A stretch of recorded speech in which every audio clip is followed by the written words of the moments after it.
അല്ലാഹുവിന്റെ റസൂൽ പറഞ്ഞു, നോക്കൂ നിങ്ങൾ, യൂശിക്കുൽ ഉമമു അൻ തദാഅ അലൈക്കും കമാ തദാഅൽ അകലതു ഇലാ ഖിസ്അതിഹാ. ഒരു കാലം വരാനുണ്ട്. എന്താ കാലത്തിന്റെ പ്രത്യേകത? വിശന്ന ആളുകൾ ഭക്ഷണത്തളികയിലേക്ക് കൈ നീട്ടി വരുന്നത് പോലെ മുസ്ലിം ഉമ്മത്തിന്റെ നേരെ വിവിധ ഭാഗങ്ങളിൽ നിന്ന് ആളുകൾ കൈ നീട്ടി കടന്നു വരിക എന്ന ഒരു കാലം വരാനുണ്ട്.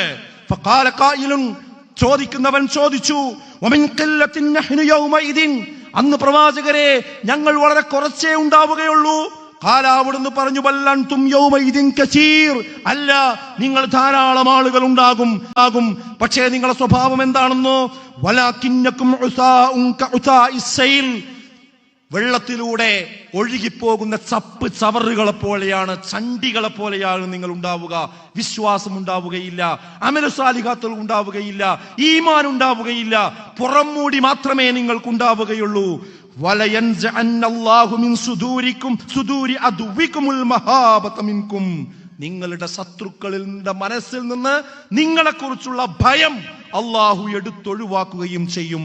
വലയഖ്ദിഫന്നല്ലാഹു ഫീ ഖുലൂബികുമുൽ വഹൻ, നിങ്ങളുടെ മനസ്സിലാകട്ടെ അള്ളാഹു വഹൻ ഇട്ടു തരികയും ചെയ്യും.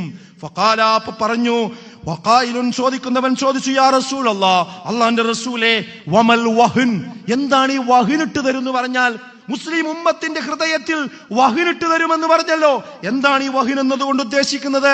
ഖാല, അവിടുന്ന് പറഞ്ഞു, ഹുബ്ബുദ് ദുനിയാ വകറാഹിയത്തുൽ മൗത്ത്, ദുനിയാവിനോടുള്ള അങ്ങേയറ്റത്തെ ആർത്തി, അതോടൊപ്പം തന്നെ മരിക്കണീനെ കുറിച്ചുള്ള പേടി, ഇത് രണ്ടും നിങ്ങളെ മനസ്സിലേക്ക് അള്ളട്ട് തരും. അപ്പൊ എന്ത് സംഭവിക്കും? ശത്രുക്കൾക്ക് നിങ്ങളെ പേടി ഉണ്ടാവില്ല.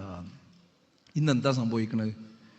ഇന്ന് ദീനിയായ മതപരമായ കൽപ്പനകളും നിർദ്ദേശങ്ങളും ഒക്കെ പറഞ്ഞു കഴിഞ്ഞാൽ അവനൊരു പോരാത്തവനാണ്, അവൻ പുരോഗമനറിയാത്തവനാണ്, അവൻ ഏതോ 6-ാം നൂറ്റാണ്ടിൽ നിന്ന് വന്നവനാണ് എന്ന രീതിയിലല്ലേ ഇന്ന് പലപ്പോഴും ചിത്രീകരിച്ചു കൊണ്ടിരിക്കുന്നത്.